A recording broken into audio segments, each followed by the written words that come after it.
मैंने खुद अपने पिता को खोया है तो मैं जानता हूँ कि ऐसे में आपकी मानसिक स्थिति क्या रहती है। मैं आज बस सिर्फ मिलकर उनको गले लगाकर सिर्फ अपनी तरफ से संवेदनाएं देने का एक प्रयास किया। पर जैसा मैंने कहा, क्योंकि मैं इन परिस्थितियों से गुजरा हूँ तो मैं जानता हूँ कि कोई भी शब्द ऐसे में मायने नहीं रखते। जिन परिस्थितियों में मुकेश जी से मिलने आया हूँ, ना ऐसी कोई चर्चा हुई, ना ऐसी कोई बात मेरे जहन में है। आने वाले दिनों में राजनीति में क्या होता है नहीं होता है, बट आज सिर्फ एक परिवार का सदस्य बनकर उनसे मुलाकात करने आया। पशुपति पारस एक्टिव हो गए हैं, वो यात्रा पर निकल रहे हैं। क्या आपकी टेंशन बढ़ सकती है? इंडिया की टेंशन बढ़ सकती है? किसी की कोई टेंशन नहीं बढ़ती। बहुत ऐसी परिस्थितियां हम सब ने देख ली हैं। उसका परिणाम क्या हुआ और अंतोगत्वा टेंशन किसकी बढ़ी, ये समय ने अपने आप ही साबित कर दिया। एक दलित युवक को ही घोड़ी पर चढ़ने से रोका जाता है, एक दलित परिवार को ही मंदिर में प्रवेश करने से रोका जाता है। कितने ऐसे बड़े नाम हैं जिनके मंदिर में प्रवेश करने के बाद मंदिर को गंगा जल से धुलवाया जाता है। तो आज भी जब ऐसे उदाहरण मौजूद हैं तो ऐसे में शेड्यूल कास्ट में कम से कम क्रीमी लेयर का कोई कंसेप्ट नहीं हो सकता। लोक जनशक्ति पार्टी रामविलास भी एक पुनर्विचार याचिका इसको लेकर सुप्रीम कोर्ट में हम लोग दाखिल करने जा रहे हैं। नमस्कार, लाइव बिहार देख रहे हैं आप। आपके साथ मैं स्नेहा गुप्ता। मुकेश सहनी से मिलने पहुंचे लोक जनशक्ति पार्टी रामविलास के राष्ट्रीय अध्यक्ष और केंद्रीय मंत्री चिराग पासवान, और उन्होंने उनसे मुलाकात की, हाल समाचार लिया। उसके बाद जब मिल के निकले तो उन्होंने कई मुद्दों पर खुल के बात की, जहां पर एसटी एससी आरक्षण के अंदर क्रीमी लेयर को लेकर उन्होंने कहा, साथ में तेजस्वी यादव यात्रा निकाल रहे हैं, उस पर भी उन्होंने जवाब दिया। इसके साथ पशुपति कुमार पारस जो यात्रा निकालने वाले हैं उस पर भी उन्होंने सीधे तौर पे बता दिया। इसके साथ उनसे जब ये पूछा गया क्या मुकेश सहनी को बीजेपी की तरफ से खुला ऑफर है एनडीए में वापसी का, तो आप इस पे क्या कुछ कहेंगे? सबसे पहले हम चाहेंगे कि इस मुलाकात से जुड़ी तस्वीर और क्या कुछ कह रहे हैं चिराग पासवान, पहले आप इस वीडियो पे नज़र डालिए। मुकेश सहनी से मिलने आए थे, उनके पिता की हत्या कर दी गई, आज आप लोगों ने मुलाकात की, क्या कहेंगे इस पूरी घटना को लेकर? देखिए, तब से वो गांव में ही थे और आज जब वो पटना आए, संजोग से आज हम भी थे यहाँ पे, बातचीत फ़ोन पे हो ही रही थी। और मैंने खुद अपने पिता को खोया है तो मैं जानता हूँ कि ऐसे में आपकी मानसिक स्थिति क्या रहती है। ऐसे में कोई भी शब्द आपके मन को शांत नहीं कर सकता। और उस पर भी जब घटना इतनी हृदय विदारक हो, जहाँ पर इस तरीके से हत्या कर दी गई हो, तो ऐसे में इस बात को उतार पाना सीने में ये अपने में बहुत कठिन होता है। ऐसे में आज बस सिर्फ मिलकर उनको गले लगाकर सिर्फ अपनी तरफ से संवेदनाएं देने का एक प्रयास किया। पर जैसा मैंने कहा, क्योंकि मैं इन परिस्थितियों से गुजरा हूँ तो मैं जानता हूँ कि कोई भी शब्द ऐसे में मायने नहीं रखते। बस ऊपर वाला उनकी आत्मा को शांति दे और परिवार को हिम्मत दे, ये प्रार्थना करता हूँ। आपको भी लगता है बिहार में अपराध बढ़ गया है? बिल्कुल, आपराधिक घटनाएं जिस तरीके से हुई हैं ये चिंता का विषय तो है ही। और ये सिर्फ हमारी सरकार के लिए नहीं, किसी भी राज्य में अगर एक भी ऐसी घटना घटती है तो चिंता का विषय उस सरकार के लिए होना चाहिए।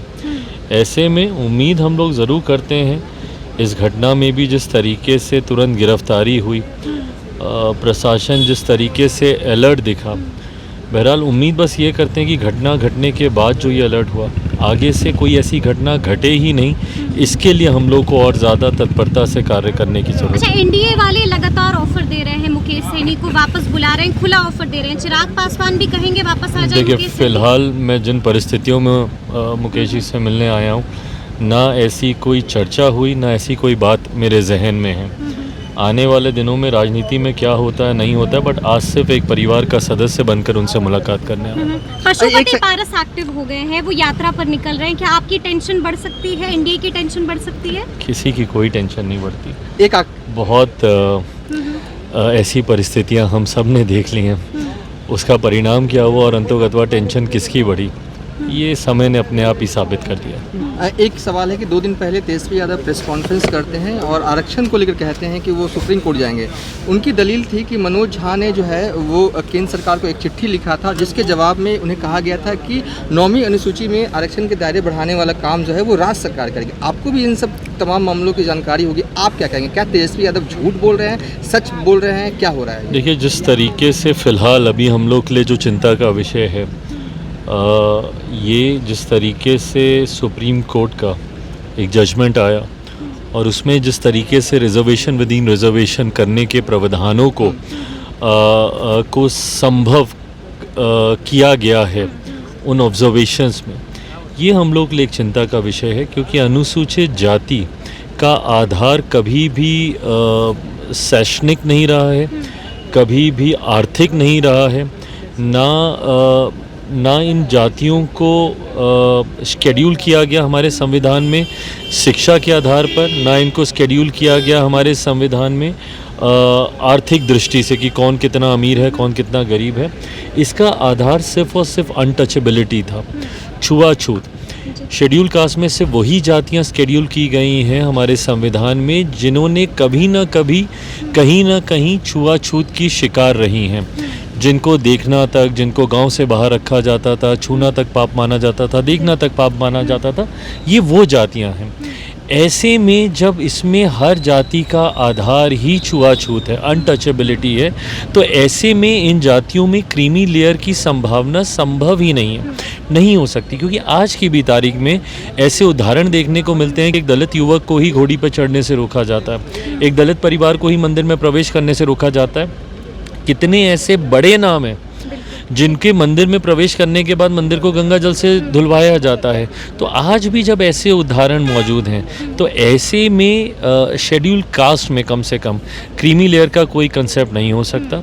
लोक जनशक्ति पार्टी रामविलास भी एक पुनर्विचार याचिका इसको लेकर सुप्रीम कोर्ट में हम लोग दाखिल करने जा रहे हैं। हम लोग मानते हैं कि इससे समाज में बंटवारा होगा और ऐसे में अनुसूचित जाति पूरी जमात एकजुट हो और एकजुटता से अपने हक की लड़ाई लड़े, उसके लिए ऐसे बंटवारे को कतई मंजूर नहीं किया जा सकता। अगर आपकी रिव्यू पिटिशन को रिजेक्ट कर देती है सुप्रीम कोर्ट, तो आगे क्या कीजिएगा? Will cross the bridge when it comes. बहुत जल्दी है, मैं बहुत सकारात्मक सोच से आगे बढ़ने का प्रयास कर रहा हूँ। मैं मानता हूँ कि सुनवाई होगी और जब दलीलों को मजबूती से रखा जाएगा तो न्यायालय भी उसको मानेगा। अच्छा, उपचुनाव में कैंडिडेट दे रहे हैं चिराग पासवान, 4 सीटों पर उपचुनाव होना है। ये फिलहाल अभी ऐसी कोई चर्चा। तो सुना आपने सीधे तौर पे उन्होंने क्या कुछ कहा, साथ में उन्होंने ये भी कहा कि अभी हम एनडीए में मुकेश सहनी को वापस आने के लिए ऐसी कोई बात नहीं हुई है। हमारी जिस परिस्थिति में मुकेश जी से हमारी मुलाकात हुई, हमने उनको सांत्वना दिया। किसी के पिता अगर चले जाते हैं वो दुख मैंने सहा है, इसीलिए मिलने आया हूँ। साथ में आरक्षण के मुद्दे को भी लेके उन्होंने बेबाकी से कहा और बोला कि हमने भी एक याचिका दायर करेंगे सुप्रीम कोर्ट में, ताकि ये जो क्रीमी लेयर है इसकी बातें ख़त्म हो जाए और आरक्षण के मुद्दे पे वो बहुत तेज़ी से उनके सुर और तेजस्वी यादव के सुर मिलते हुए नज़र आ रहे हैं। अब देखना होगा क्या कुछ होता है। आप बने रहिए हमारे साथ, तब तक के लिए बहुत बहुत शुक्रिया।